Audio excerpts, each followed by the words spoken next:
Presiden FIFA, Gianni Infantino bakal membuat tinjauan projek Pusat Latihan Kebangsaan, NPC.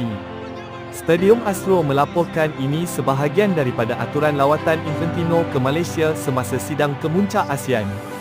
NPC yang terletak di Presin 5, Putrajaya merupakan projek jangka panjang FEM dengan tujuan menyokong pembangunan skuad kebangsaan termasuk skuad senior Harimau Malaya. Projek tersebut telah dilancarkan pada Jun 2024. Pada Mac lalu, delegasi FIFA telah mengadakan tinjauan sekitar projek berkenaan.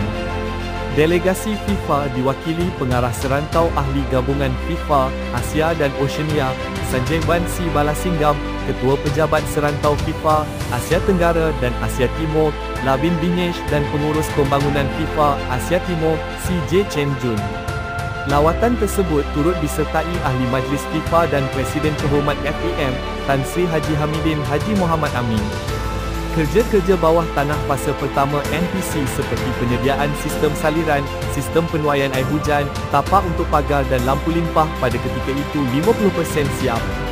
Sekiranya pembinaan fasa pertama berjalan lancar seperti dirancang, fasa pertama NPC dijangka siap pada Disember 2026. Fasa kedua NPC pula dijangka siap pada Disember 2027.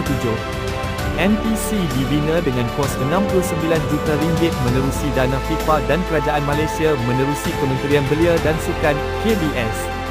Selain membuat tinjauan sekitar NPC, Infantino juga akan mengadakan kunjungan ke program Football for Schools. Ini bukan kali pertama Infantino mengadakan lawatan ke Malaysia. Sebelum ini, beliau mengetuai delegasi FIFA mengadakan kunjungan hormat ke atas Perdana Menteri ketika itu, Tun Dari Mahathir Mohamad pada April 2019.